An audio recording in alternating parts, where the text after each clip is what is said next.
Good morning, Powur Hitters. My name is Jarrett McAllister, your mentor and co-host of your weekly Powur Hitters training. Today is Tuesday, July 13th. Is it July 13th already, Jonathan? It already is, and it's hot across the country. Yeah, and I'm here alongside my main man, Jonathan Brunasso. How are you doing, my brother? I'm good. It's a beautiful day. It's summer. A lot of exciting updates going on all the time right now. I'm ready to have a great training. Absolutely. And we are going to have a great training. Today, we do have a special guest, Spencer from Enphase, who's going to be dropping knowledge bombs on us and the whole crew. So excited for that. Yes, sir. Jarrett, you have any success stories you want to share or call out anybody? Yeah, well, I mean, I do have a recent one. I have one of my mentees, Grant Fetcher, who's just continuing to generate leads. He lays them up. I knock them down. But a family out in West Hills, and we ended up doing like a 15 kW out there, full pop commission, really nice, great family, and it was built off of rapport and trust. They liked us. They liked what they saw. The numbers made sense. And yeah, it was just a one call close. So that was great. Awesome. And this is our first one. We're going to be actually using the roof. We're going to be selling a roof through Solo, trying to figure that part out. And did have a question. Do we make commissions on that? Is there margin built into that? Do you know? You can buffer or pad your margin a bit if you're including a roof, is my advice. That's up to you how you decide to price the deal. So if you throw in a little extra margin with the roof cost, totally under your control, you could do that if you'd like. Oh, yeah. Just wasn't sure if it was already built into the price when we sell it or not. They have the pricing set, but it's pretty new. I still need to watch the SOPs in the video, but okay. Yeah. Your brother is saying $100 per square margin built in. So that's nice. So very good there. Good deal. Well, congrats on that sale, Jarrett. Saving Thanks, the brother. homeowner money and making a couple $1,000s in your pocket. Not bad. Can't complain. Cynthia, you want to jump on for a sec? And I know you've had a hot streak this last week or two. Any successes that come to mind?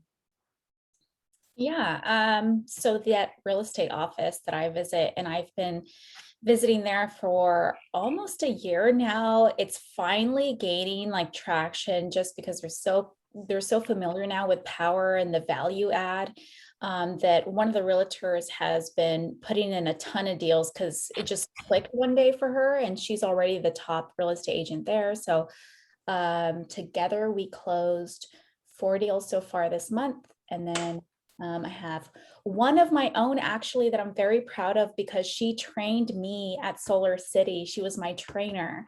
And so she reached out to me to help her go solar with the solar and roof. So that was really cool too. Aisa? Mm-hmm. Nice. Awesome. Congrats. Relationships, partnerships, visiting a real estate office. Can't wait to see you on the top 20 report. So good job, Cynthia. Anyone else like to share? I heard Owen's got 3 installs coming up. We do have a new recruit here today, actually. Jonathan, your friend Brennan recruited Joe, who's in here today, and he's really jumped into solar, and he's all in. So if you guys need a recap on training, just call Joe after the meeting, because that guy's like a sponge. He's going to absorb everything. He'll know more about Enphase than the trainer. So welcome, Joe. Nice job, Owen, closing deals, having installs, building the team. Congrats to you, my friend. Can't wait to see you again. Probably one of the best door knockers and mentors in Northern California. So good stuff. All right, Jarrett. Well, let's keep this moving. Appreciate you open this up like always with energy and enthusiasm, Mr. Mentor. So let's go. Let's do it. All right. So today we have Enphase here. A special gentleman. He has helped this team before, so this is another appearance for him. Spencer Rosen with Enphase. For those of you that don't know, Enphase is my favorite inverter company. You know, when you go up against SunPower and they're touting their micro inverters better, or if you go Sunrun and Costco at corporate, they automatically have Enphase. If you Google it enough, you may determine that micro inverters are the premium preferred way. Their monitoring website looks better. I mean, shoot, we even have an installer on our platform who only installs Enphase because they know there's less headaches, less requests for repairs and defects. So Enphase, I just think it's the premium solution. A lot of solar pros in the industry kind of know this. So I would just ask that you all embrace Enphase, listen to what Spencer has to say, and it's the only battery that we have to sell right now. So we're gonna take a deep dive on batteries and how it can help our customers. So Spencer, if you're there, feel free to introduce yourself and let's see if you can share your screen as well. Awesome. Can you hear me okay, Jonathan, and the rest of the team? Yep, sounds good, and we can see your screen. Yeah, look, Jarrett, Jonathan, thank you. Love the energy, right? It's fun to just jump on a call where people are really creating, making solar something that's more than just like, throwing panels on the roof, like a passion, a opportunity, a way to expand, a way to make a difference, a way to succeed. And that's really clear from your whole team and the Powur community at large. So yeah, really grateful for the time to be with you guys today. Excited to touch on some key, basically information, tools, ideas that will support you in being as effective as possible with customers. Can you guys also see the screen? I want to confirm that as well. Yep. Okay, excellent. So Jonathan, kind of set me up with a beautiful introduction there as me being Enphase. We're going to talk more about who we are, what we're all about, why Enphase is such a incredible choice for your customers. Just to give you like 60 seconds on my background, just so you know, hey, this is the Enphase rep, but why does Spencer, have any credibility to share about selling to homeowners? I'm actually a total home energy nerd. So I've been in solar for 15 years and I've been, I ran my own company for about 8 years where I did whole home energy upgrades, transformations. I went into homes and did energy assessments on homes and created whole home energy models. I did comprehensive projects from insulation to windows to solar and transform homes from being uncomfortable, inefficient homes to high performance, future, eco kind of, friendly homes, so to speak. And I did that for about 8 years. It was super fun. I've probably done energy audits on about 1,000 homes in Southern California. And I even teach at SDG&E. I teach a course called the Home Energy Series to homeowners, about how to save energy, how to make their home more comfortable, and how to go solar and storage the right way. So I'm not a guy in a diner. This is what I've been doing for many years because I'm so passionate about it and it's so fun and interesting and exciting. And I used to sell in the home directly like you guys do, either now a lot virtually, but so I have a lot of experience directly interacting with homeowners and what matters to them and how to save energy and how solar is really an incredible solution for them. So that's probably more than you need to know about my background. But I love answering any questions about the industry or solar or just kind of chatting about how to support people with great solutions. So what are we going to go through today? We're going to talk about, for the people who don't know, who is Enphase. For the people that do, it'll be a great reminder. Then we're going to touch on why microinverters. What is this thing, microinverter, and why is it better than a central inverter? We're going to talk about why storage. Why now is the time for storage? What's happening in the storage trends. This is going to be pretty quick, but this will just remind you and give you some ways to think about trends in the marketplace that you can kind of glob onto and communicate to homeowners. Then we're going to talk about why Enphase storage. What makes our storage technology so incredible for homeowners? How do you design a solution? So if you go from the what to the how, we're going to touch on some key, simple ways to design. I've really refined a lot of my thinking on that by working with the Powur community because you're so dynamic and so distributed. You got to make it simple, keep it clean, and just make it a very intuitive process for a homeowner to choose and understand what they're getting. And then last, I love to speak about sales philosophy, sales ideas. And so I'm going to share one top secret, super, amazing, I say it, non-salesy sales technique or philosophy or strategy, right? This is a kind of a transformational way of looking at yourself, the homeowner, the situation, the environment, all of that. So I'm going to leave and close on that, which should probably give you guys some jet fuel heading into the rest of the week. That's the plan. Let's go ahead and dive in. If you can mostly save Q&A for the end, that'd be awesome. If you want to kind of raise your hand, I think there's a Zoom hand thing in between the sections. I can stop. I may stop at, after each section and say, do you have any questions? But sometimes if we get into a Q&A too early, that can be a 20, 30 minute thing. So, and we wouldn't get through the whole training. So try to save your questions for the end, but I may stop strategically throughout the presentation. Okay, let's keep moving. So who is Enphase? Well, Enphase is the market leader in microinverter technology worldwide. So we revolutionized the solar industry about 15 years ago by being the first technology that had panel by panel performance, right? If you know anything about string inverters, the old kind, basically you're limited by the lowest output unit in that string. So to speak, if you have one panel that's producing at a low amount as part of this string, right, everything else gets lowered in terms of its output. And that was a problem. It would actually reduce output on systems by 20 to 30%. And so Enphase went ahead and said, okay, let's solve this problem. It's a big opportunity for the industry. And we invented a microinverter. Well, I wouldn't say invented, we kind of commercialized it. We took, what was available in a variety of different labs. Let me turn that on mute.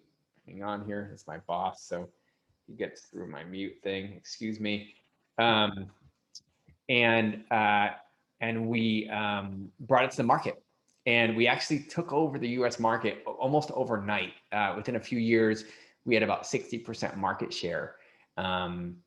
There's many other reasons that microinverters are amazing. We're going to talk about that in a minute. But at this point, we have, so I guess to go back in history a little bit more, in about 2012, 2013, SolarEdge kind of invented this technology that does some of the same things that microinverters does, right? It has this optimizer that tries to optimize for each panel. And they had a cheaper product. And we didn't do a good job of really communicating our messaging. We tried to go after them and in terms of our price, and we lowered our revenue, and Enphase almost went out of business in about 2016. But what happened is some Silicon Valley-based investors saw the opportunity of Enphase, went ahead, came in, invested $5 million each, turned the company around by bringing in these senior silicon semiconductor executives, and basically like 10x down on all of our value props, on the technology, on the quality, on the manufacturing process, on the quality of our experience for our users. And we basically have taken the market back. So as of 2021, Enphase has about 65% of the US market share for inverters again, which is a pretty amazing turnaround story. Some people say, oh, I don't want to tell the bad stuff, but I actually like sharing the story where we almost went out of business and we came back to redominate the market, because it shows our resilience and it shows the power of our technology. And it shows that if we've been through that, we can basically get through anything, right? And if you know anything about our share price, if you would have known about this in 2017, our price was about 75 cents, and now it's $1. Now it's $185 a share. So it's about a 200x increase over the last 3 years. And we're now, the most valuable inverter technology company in the world. We're on the S&P 500. We're valued at $25 $1 billion approximately as a market capitalization. That's almost twice as much as our competitor SolarEdge.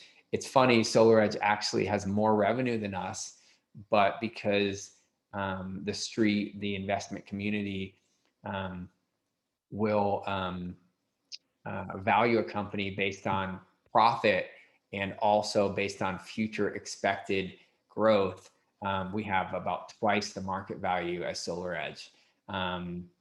We've got a lot of inverters out there, 35 million, 1.5 million systems installed.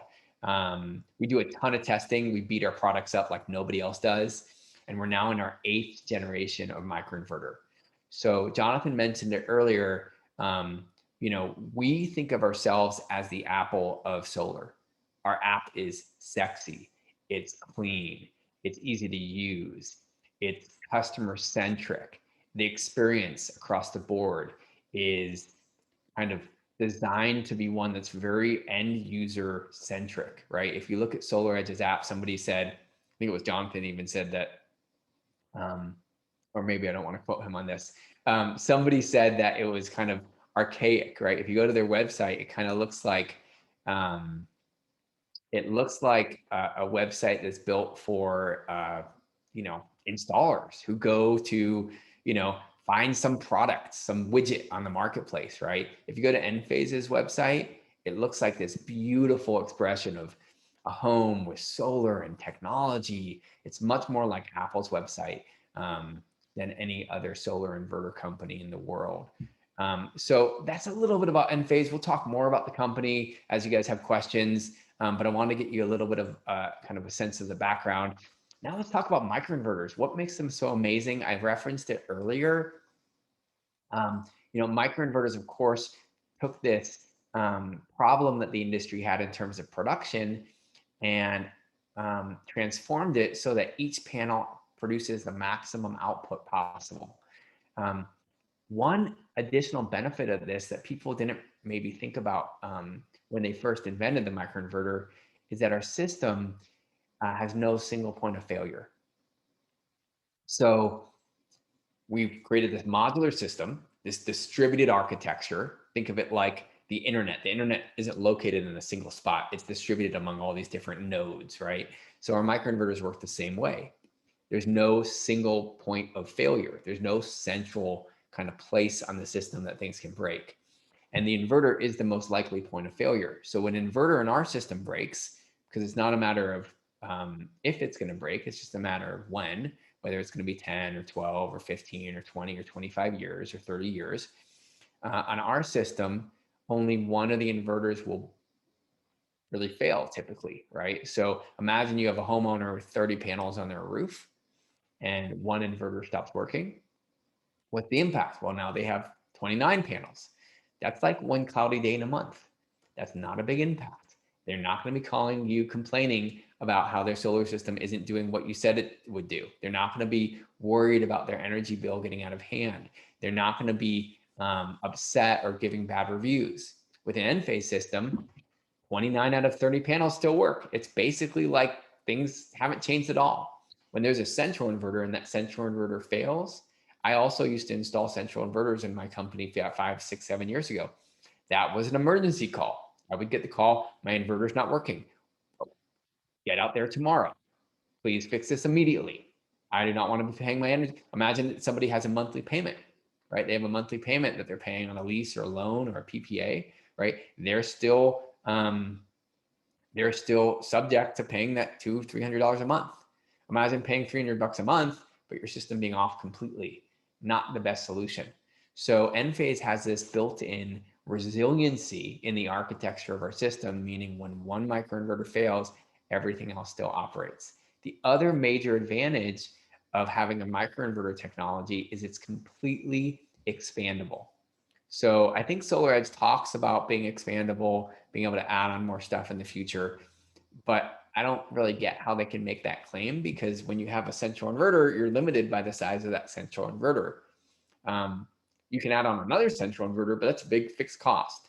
You can expand that central inverter, but then you have to replace it. Enphase is completely modular. So you can have a system with 4 panels or 6 or 8 or 12 or 20. If you have 20 panels on your roof and you want to add 2, you just add 2 microinverters. It's really that simple.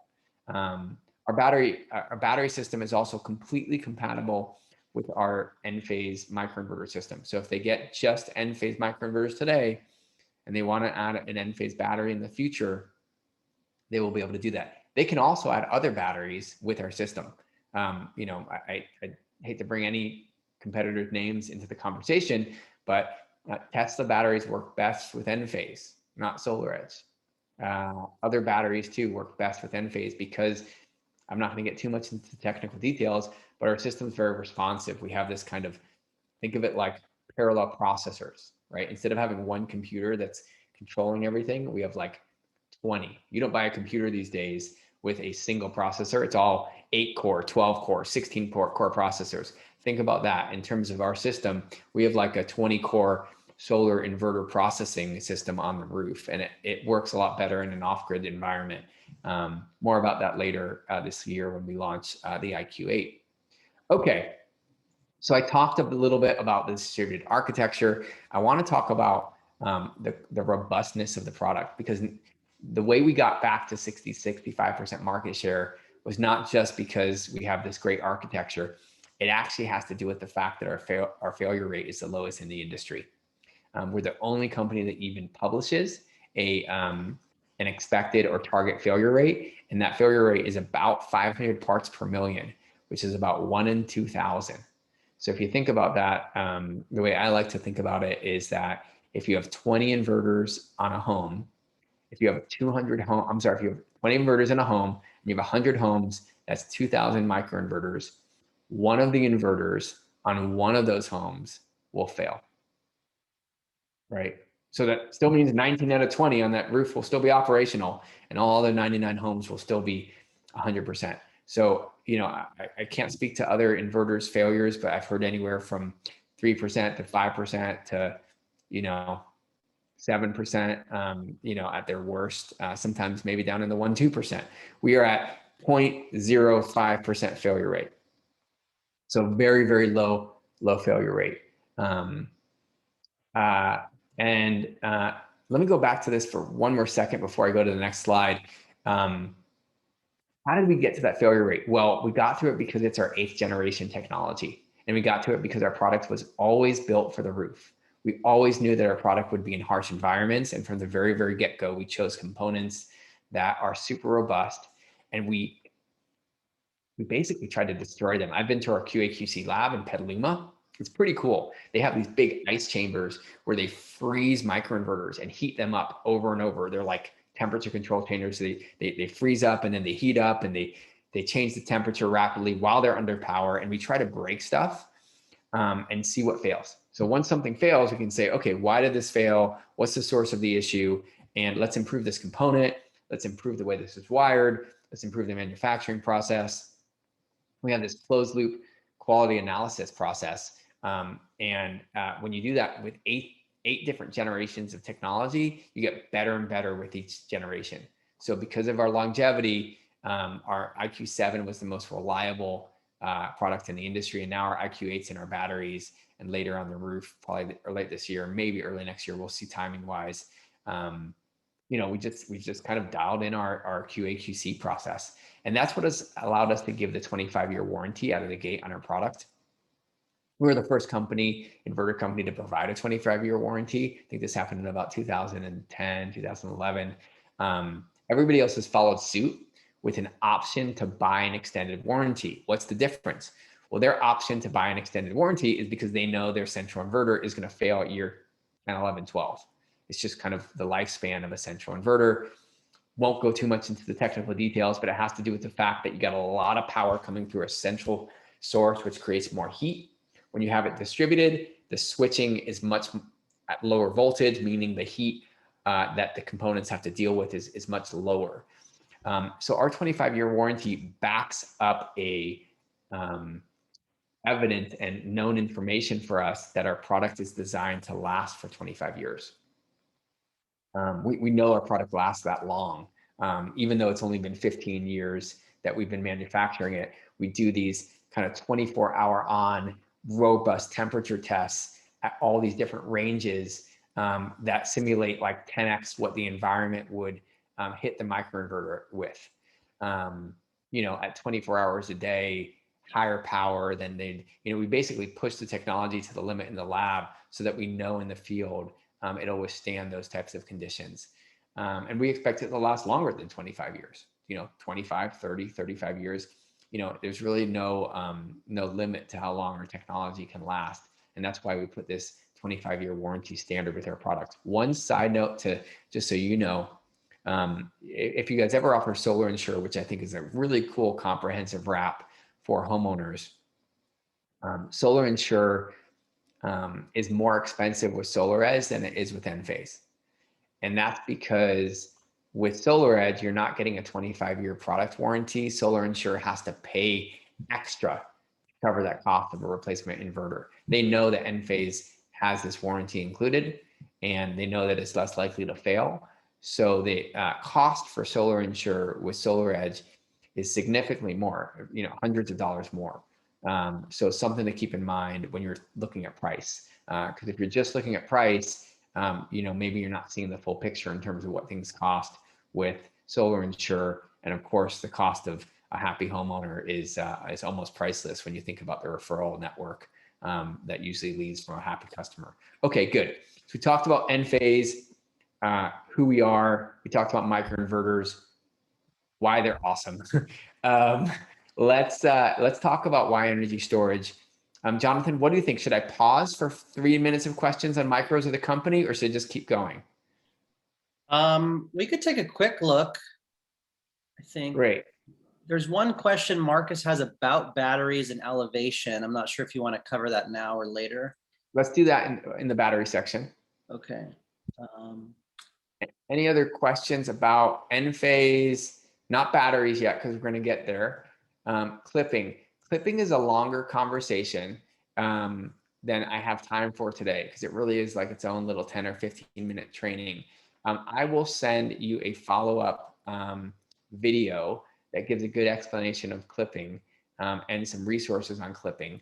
All inverters have a limit in terms of their maximum output, Enphase as well. What I find across the board is that people overestimate how much inverter output they need based on their solar output. So if you have a 350 watt solar panel, you just don't need a 350 watt inverter.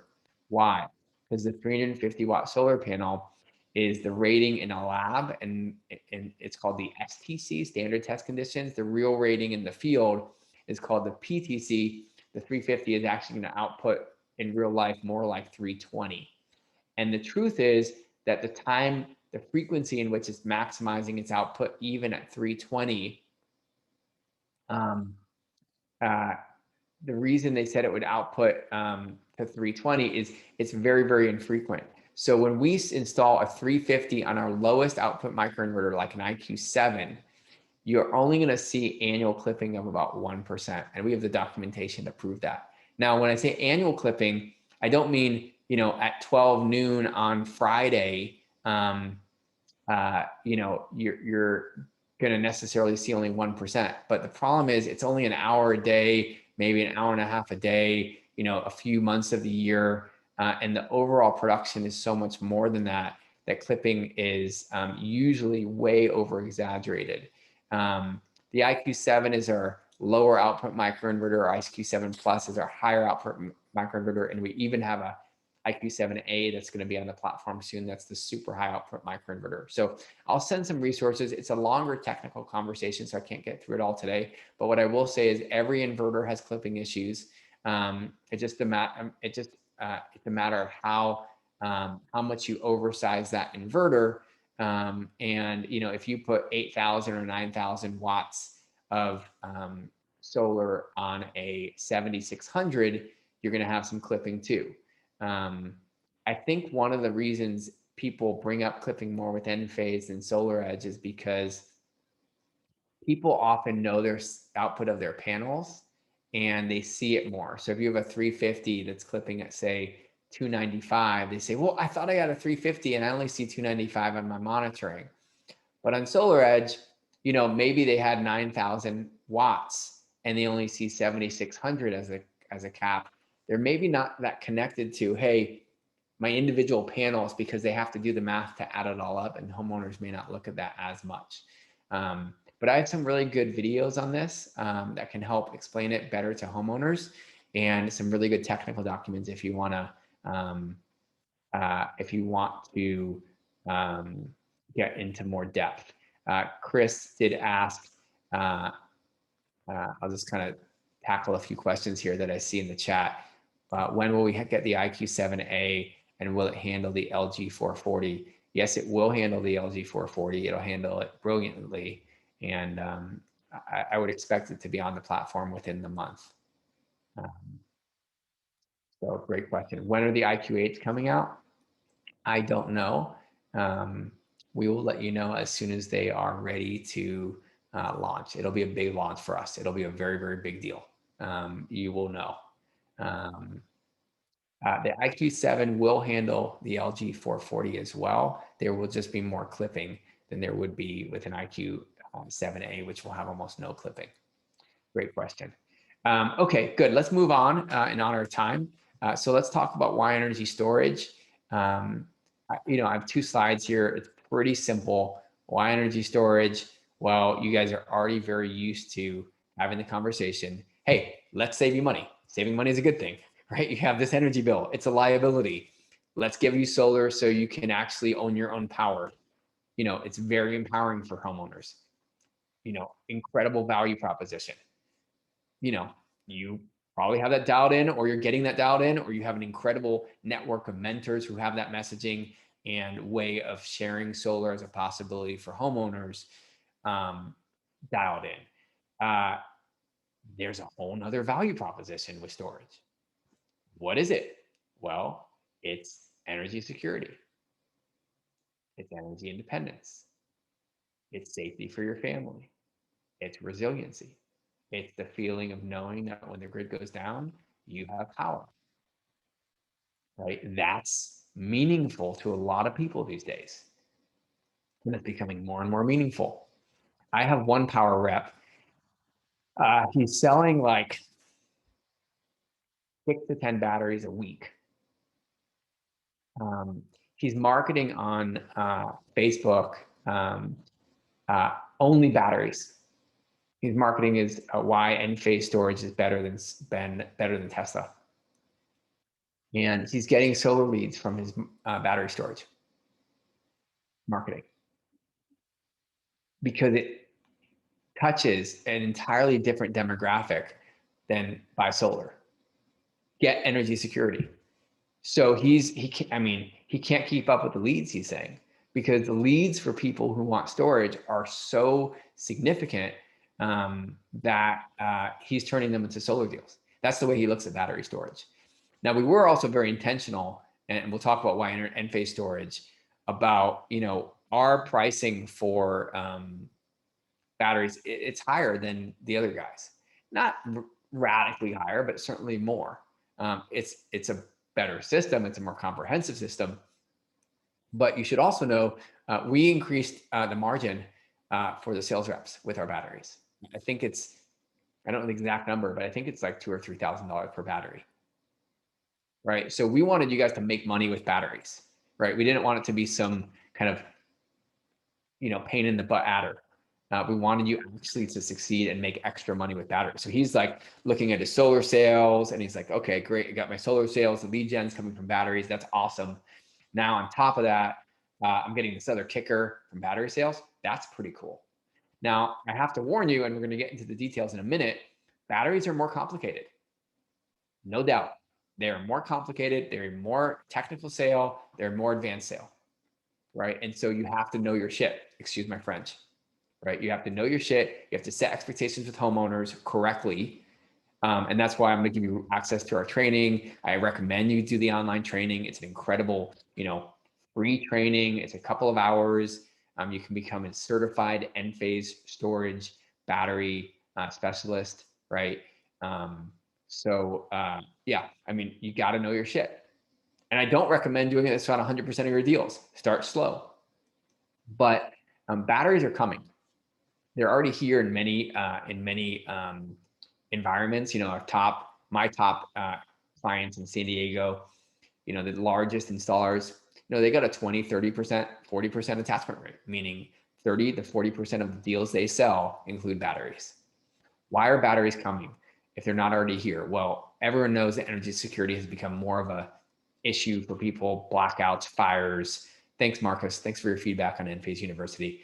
You know, we already know that, but we got this issue with the grid. What's the issue? Well, we have solar overproduction. Now, this is California, and you can see this funny thing called the duck curve. You guys can probably see the duck curve here on the head is on the right and the tail's on the left. The duck curve looked a lot less like a duck in 2012, right?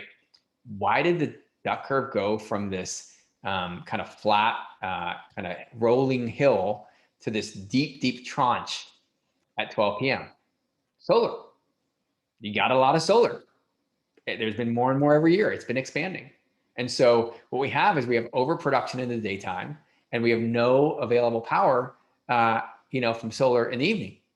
So, you know, the math just doesn't work forever, right? The math is gonna kind of, you know, eventually catch up on the solar industry, and it's getting closer. In NEM 3.0 in California, which is the next kind of version of the utilities program, could be here as early as, you know, late this fall, early next year, late next year. It's coming. It's in the proceedings are happening. I don't have the exact guidance on what it's going to look like, but it's going to make this kind of 1-to-1 ratio where you sell at the current buy price for electricity, going to make it basically go away. And energy and storage is going to be needed, right? You know, to make the finances work. So, you know, I'd recommend getting ahead of the curve, right? Selling 10, 20, 30% of your deals with storage if you can. Maybe lead with storage, maybe not lead with storage. Maybe ask one question: are you interested in energy storage? If they say yes, boom, you know, bring it, right? If they say no, you know, you don't want to force somebody to get interested in something they don't care about, right? It's not a hard sell. So this is, you know, this is a really important kind of concept to understand where the market's moving. So let's talk a little bit about why Enphase storage. You know, Larry says, lead the proposal with battery included.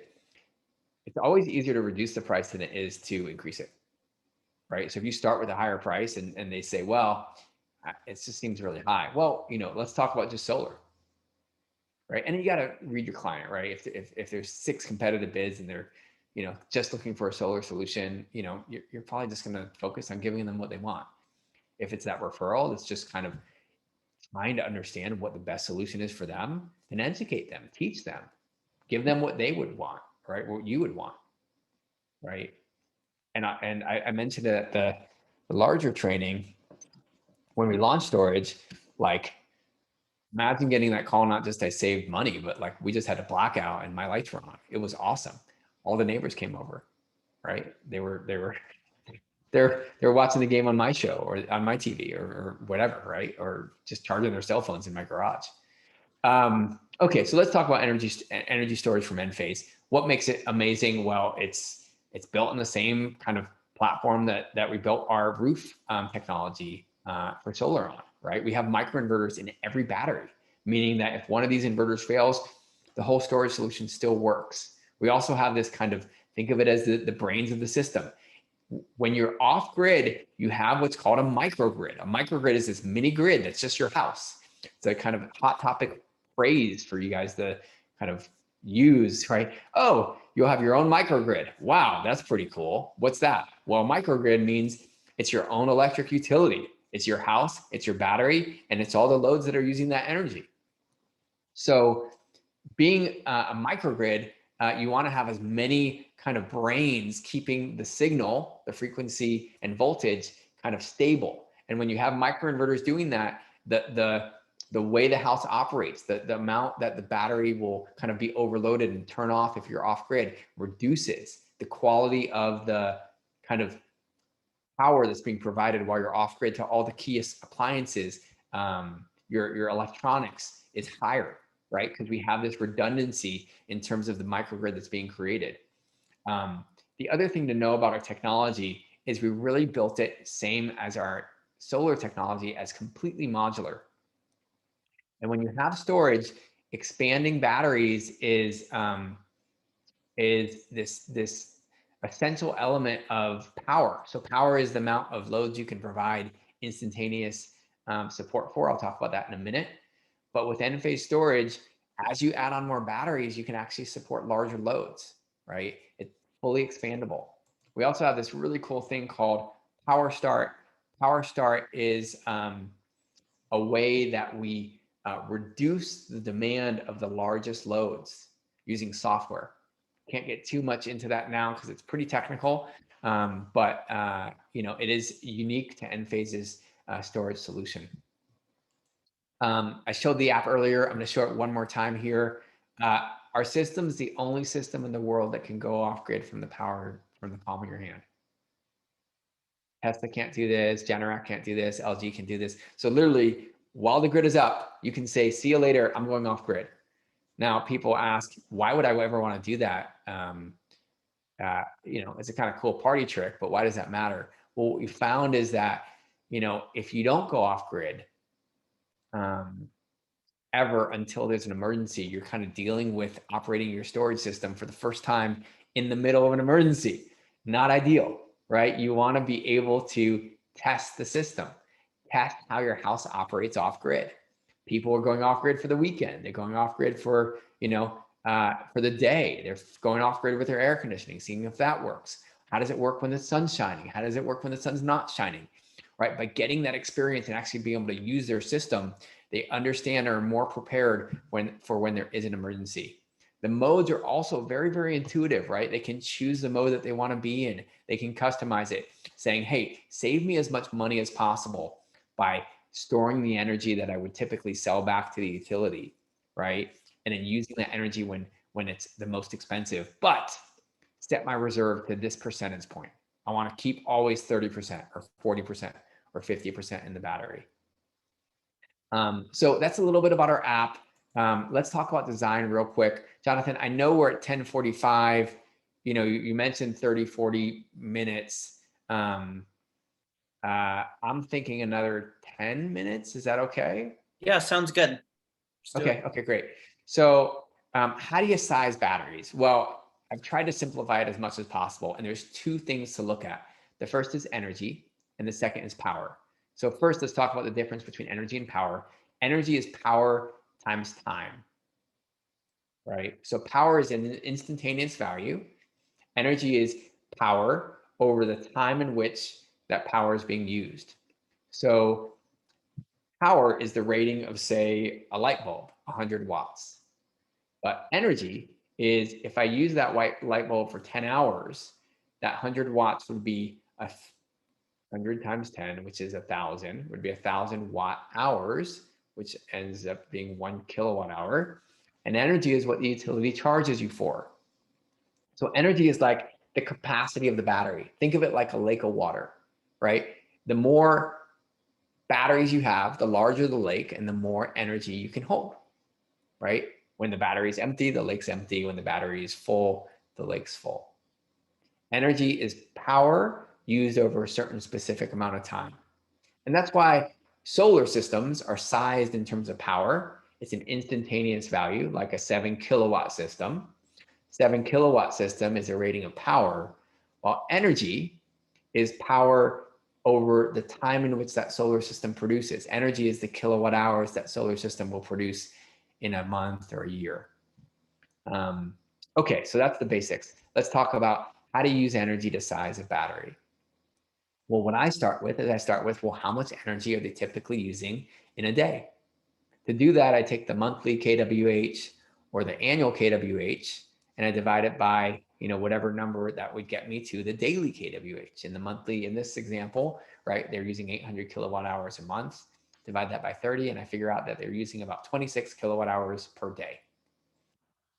If they're using 26 kilowatt hours per day, that's kind of awesome. He probably took it for free, huh?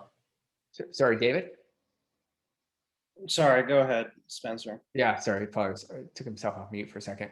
So if they're using 26 kilowatt hours a day, that's a good starting point. But the truth is you don't really need storage when the sun is shining. Right? You only need storage when the sun's not shining. When the sun's shining and you have a storage solution, your house is actually running directly off solar power.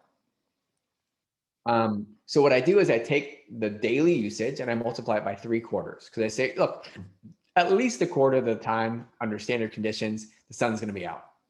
But the other 3/4 of the day, we're going to want to be able to support that usage.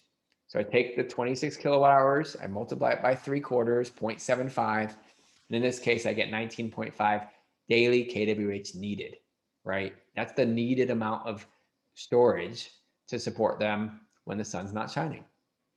And then I just take however big the battery is and divide it by that daily usage and I get the percentage of what I call coverage, right? So if we have 10 kWh battery and they typically need 20 kWh, right? They have 50% coverage, 50% backup, right? If I have a 20 kWh battery and they need 19.5, then we got about 100% coverage, right? So this number is really important, not because you have to hit 100%, because if you don't hit 100%, you're just going to want to make sure you set expectations with the homeowner. And I'll do this math. I've done this math. It looks like my video is frozen in some weird pose here. Let me see if I can start video again. Hopefully that fixes it. Anyways, you guys can still see the slides? Yep, we're good. Okay, great. So, not because you have to hit 100%, but just because, it's valuable to be able to explain to the homeowner, hey, you're using about 26 kilowatt hours a day. That means at nighttime, you probably need about 20 kWh, and this battery provides about 10 kWh. So, based on your typical usage, you'll be able to use about half of what you would typically use if the grid goes down. Are you comfortable with that? Great, totally comfortable, awesome. So that's the first step. It's sizing for energy. Now, I will tell you, based on my experience working with some power reps who have been very successful selling batteries, they go big. They start with 2. They start with 2 and then they go to 3 and 4. That's where they go because they know that a 10 is not usually going to provide the kind of storage backup that a homeowner is really going to look for. And they want to sell that value of, hey, we can do whole home. You're not going to do whole home with 110. Where you get into a whole home possibility is if they have 2 10s or 3 10s, right? And now you're talking about backing up all the loads. Now, which loads can you back up? Well, I'll show you that right now.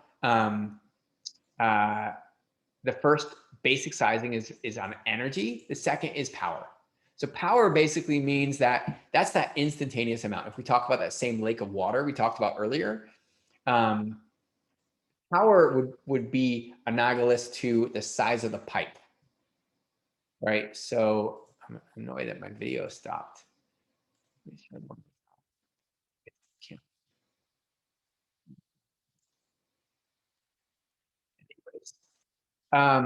So power would be similar to kind of the size of the pipe. The bigger the pipe, the more water you can get out in any given instant, right? So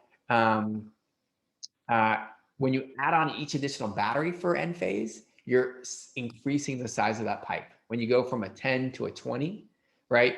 You're increasing this, you're doubling the size of the pipe. Also, you should note when the sun is shining within an Enphase system, that pipe gets bigger, right? So you're actually able to power more loads, more appliances when the sun is out. So what does this equate to? What basically equates to certain circuits being able to be backed up based on the size of the system. If you have one Encharge 10, you're really only backing up 20 amp, 15 amp circuits. That's it. When you have 2 Encharge 10s, you're backing up 15 amp, 20 amp, 30 amp, and 40 amp circuits. When you have 3 Encharge 10s, now you're going up to the 60 amp circuits. Now, can you put a 50 amp circuit on an Encharge 20? Technically, But to code, you can't. We do have something called load shedding that will allow that. We'll turn that load off when you go off grid and the homeowner can override it. But as a rule of thumb, I would say, you know, a homeowner should plan on backing up to 40 amp circuits on an Encharge 20 system. And if they want to back up, you know, that oven and the air conditioning, that's 50 amps, I'd go up to the Encharge 30 system. That's where they're really going to have that additional capacity. Okay, good. That's basic sizing. Look at their daily kWh usage, right? Multiply it by 3/4, figure out what the percentage is that a battery will cover for that, right? What I find is if somebody's daily usage is 60 kWh, right? And I explain to them, hey, a 10 is going to cover, you know, about 15% of that, you know, they're usually like, okay, well, what will a 20 do? Or what will a 30 do? You know, now we're talking about 40, 50, 60, 70% coverage. That's a pretty good solution, right? For a house that big. They can probably not run their pool pump, not run their air conditioning. So I know we're getting about to time. I want to make sure to send you this link, which I'll include in these slides that I'll give to Jonathan to distribute to the team. Enphase University has now 2 trainings available. Actually, we have multiple trainings, but the 2 fundamental ones are Enphase storage sales certification and Enphase installer. I would recommend the sales certification for everybody on the phone. It's short. It's about 2 hours of total time. It's self-paced learning, so you can do it at your own time. It's you know, it's good kind of technical and non-technical information. Okay, good. Thanks for posting that, Jonathan. Really appreciate it. I'm going to leave with my super top secret non-salesy sales strategy.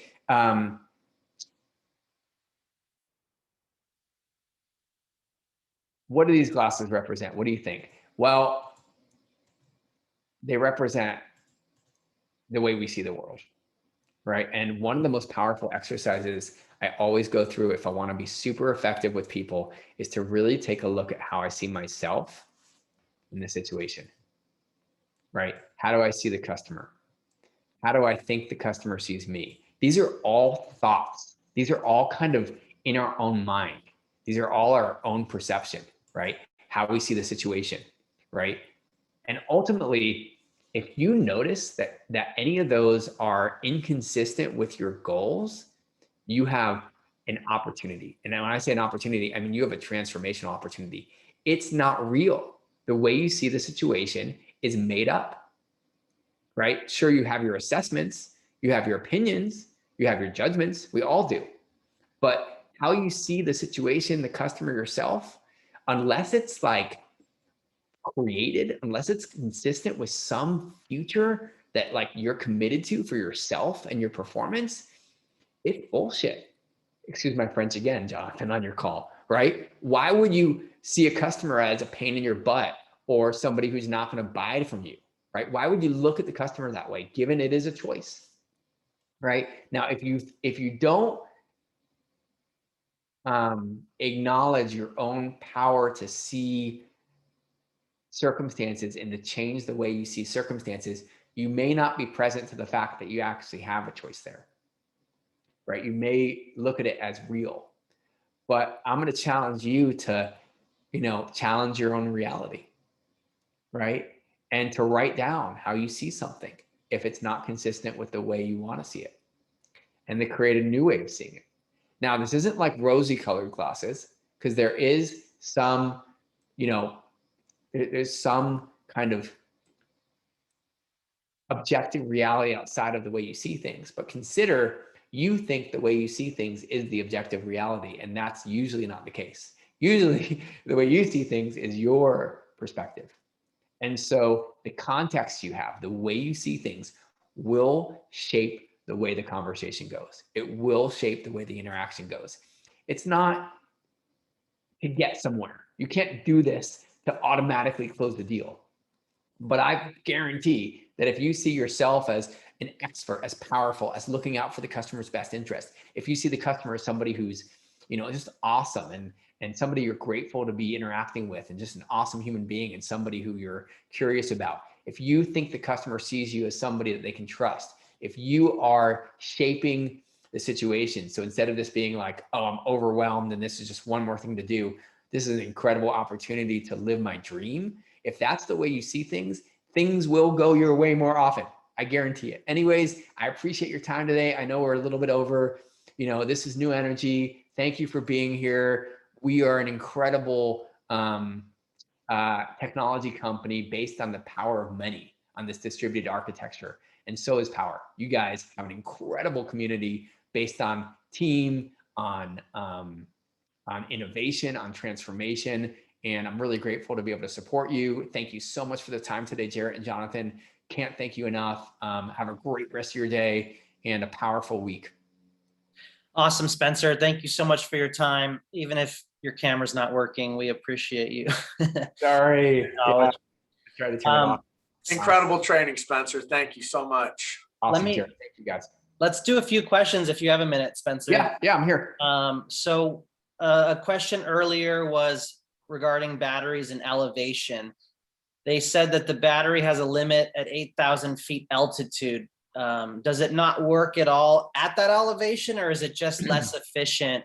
I'm not sure what homes are 8,000 feet up, but yeah, Rockies, bro, in Colorado, man. Yeah, Rocky Mountain High. We had to set the warranty at some level, right? So there are certain kind of atmospheric pressure changes that happen at higher altitudes.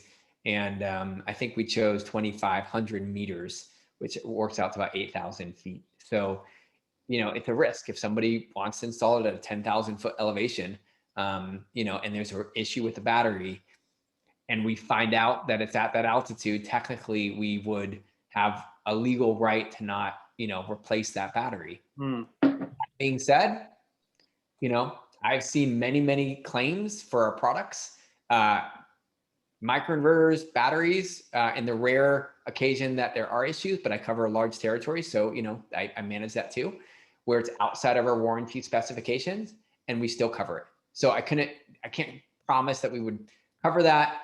And it is not really the best practice to install something outside of warranty, but I don't think it's because it's not going to work. It's just, we had to set a threshold in terms of the environmental warranty conditions that we're going to support. Okay.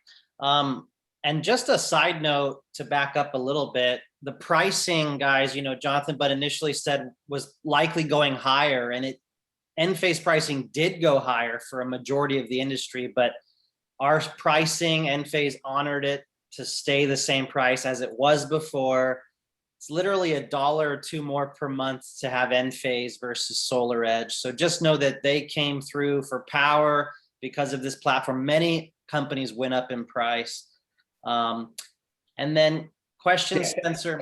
Thanks for mentioning that, Jonathan. It is a big deal. We did, because of kind of our cost of materials going up, we had to raise pricing across the board. And there's very few exceptions to that. I mean, out of thousands of customers, I know very few, and Powur was one of the few that we were able to kind of hold pricing for. I can't guarantee it forever, but for now, you should know that everybody else's prices are basically going up, and Powur's is not with Enphase. So thanks for bringing that up. And as far as the production number on Solo, I know that for whatever reason, Solo shows a few hundred kilowatt hours more for SolarEdge versus Enphase. Is that something we're going to look into with Solo and Powur? Or? I have to contact them. You know, it's one of the issues with modeling software as opposed to reality. We actually have some like real test cases in the real world that show that Enphase produces about 3% more than SolarEdge in the real world. The problem is with the spec sheet, Enphase is rated at 98% efficient. SolarEdge is rated at 99% efficient on the spec sheet. Now, in the real world, the benefit of true module by module independence actually is much more impactful than that 1% on the spec sheet. And the other tricky thing is they have a efficiency for their optimizer and for their inverter. And the way the calculation works on most modeling tools is they can only take one. So they just take the higher number. And it's just kind of a nuance, but I should talk to them about that. Thank you for the reminder there. I know it's a bummer because it's like, who wants to show a lower number? What I will tell you is, if you care about reality, like what's actually going to produce for the homeowner, Enphase will produce more. I will, bet money on that Is there based on any- everything I've seen and just the way the system works. Awesome. Is there any resource for someone to compare Enphase to Tesla, to LG, to Generac? Any resource or website someone asked? Yeah, we're working on some comparison slides. If I'm still sharing my screen, this is one chart that I can send over. It's comparing same size systems, 110 and a 3 to a Powerwall. It shows the energy is the same, the power is the same, the peak power is actually more with ours, and with our Power Start technology is actually a lot higher. The other thing that's really impactful here is it kind of shows, hey, here's what Enphase has that Tesla doesn't have, right? They're not an all-in-one. They don't have load control. They don't have Power Start. They can't disconnect from the grid. They don't have an LFP chemistry. So I'll send this over. We're working on some more comparison charts against the other guys, but I'll include this with the slide that I send to Jonathan, so you guys have this data as well. And someone asked, why did you use 3/4 of the day with no sun? Is that just being conservative, just in case? Yeah, some people use half. Some people say, hey, half of the day the sun is shining. 3/4 is more of a conservative number. It really, when you look at the energy calculation, what matters is, when are they using energy? If they're using the majority of the energy during the daytime, then maybe you could use half because their nighttime usage is lower. 3/4 is a very conservative number. One customer in Texas does use half, and they seem to be pretty successful with that in terms of the calculation for what's needed. It's all about just understanding what the customer wants to use it for and explaining to them what the battery system can do, right? So if you just explain, half of your daily usage we're expecting during the daytime, the other half we are covering with Enphase storage. I want to show you one more thing that I think will be really valuable. We also do have a demo app. It's pretty simple to get to the link. I'll send this with Jonathan as well. Actually, I can put it in the chat right now so you have it. Where is that chat? This is a demo app. You basically just go to this link that I sent, and I just logged in. There's something that says experience the app. It's a big coin kind of square right here when you go to the link I just sent. And this will show the mobile app that they'll get, and it'll show how the battery works. And why I give this example is because what will happen typically in an off-grid scenario is the battery will kind of charge up during the daytime, and then extra energy will go back to the grid.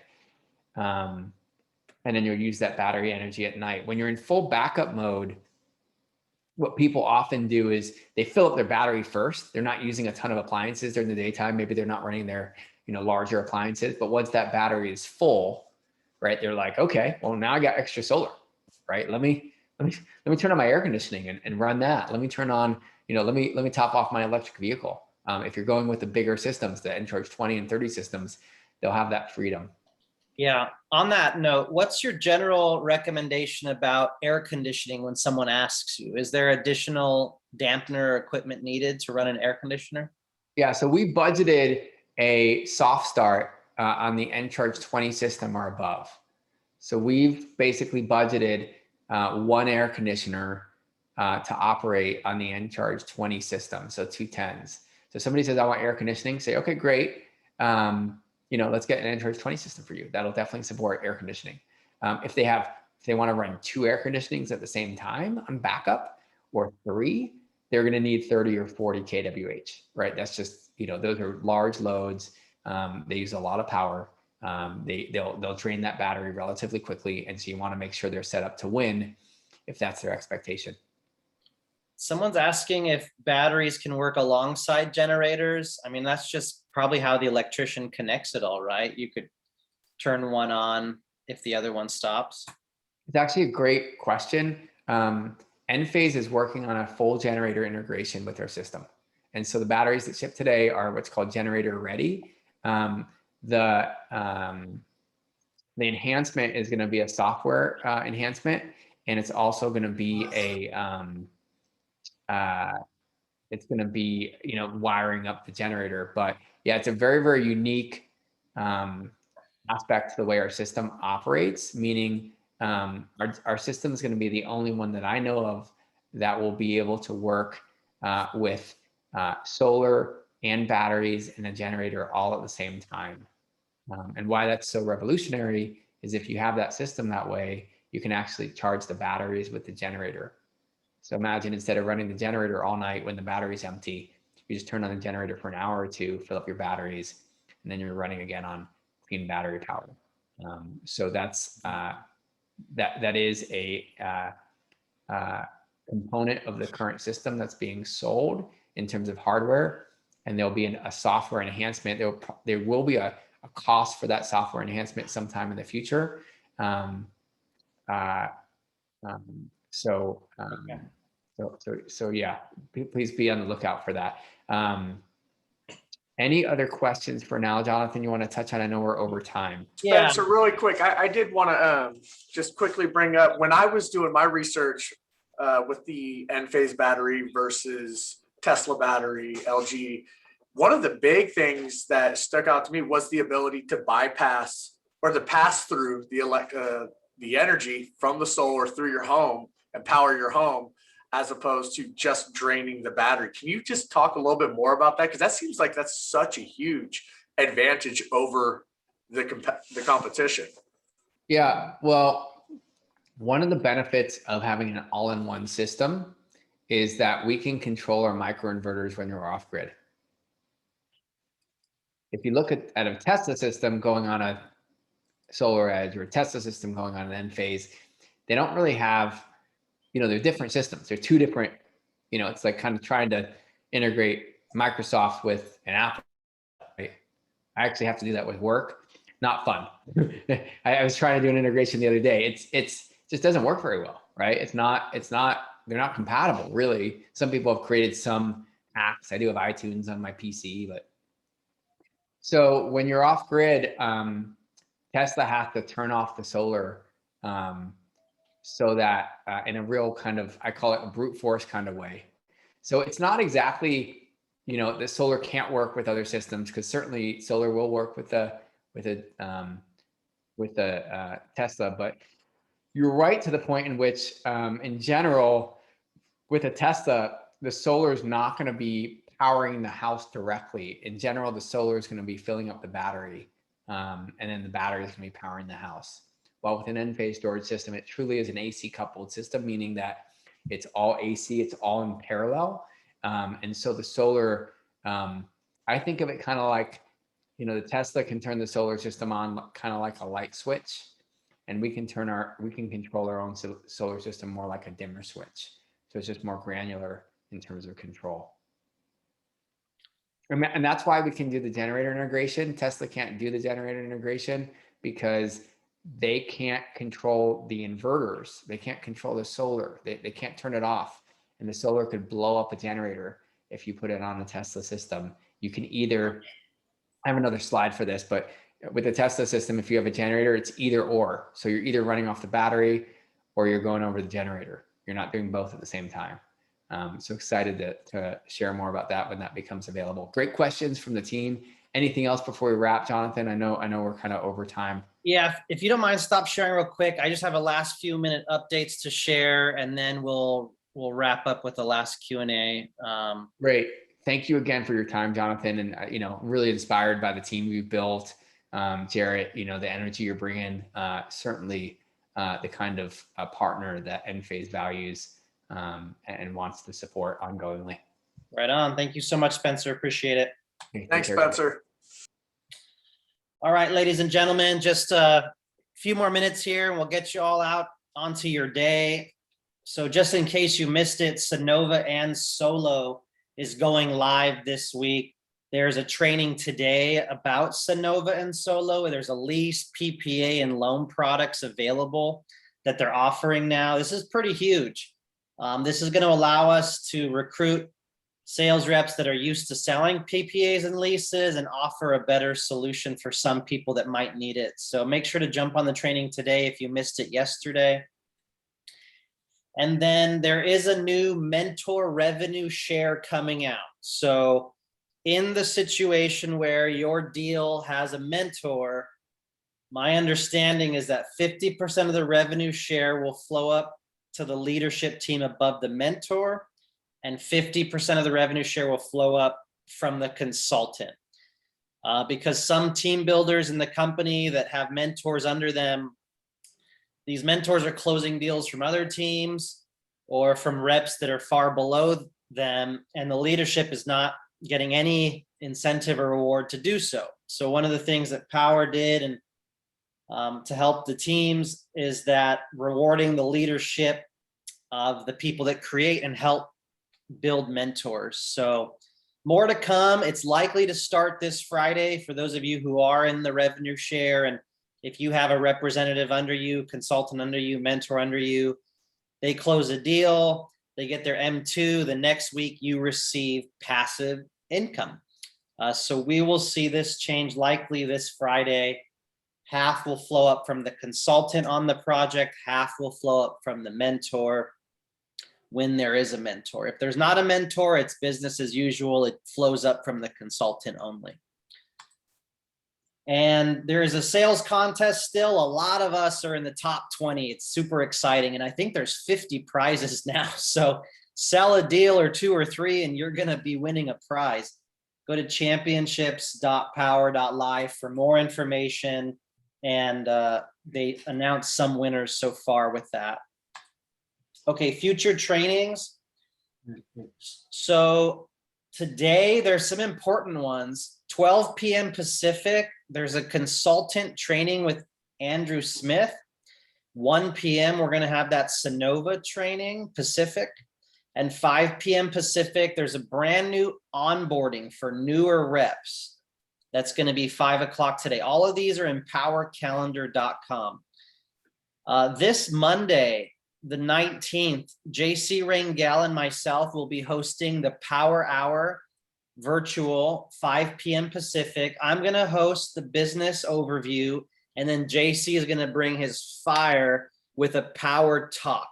So on stage, JC and I this Monday, Powur Hour, invite your guests, invite anyone interested in learning about Powur and definitely hearing from JC. He's a really amazing public speaker.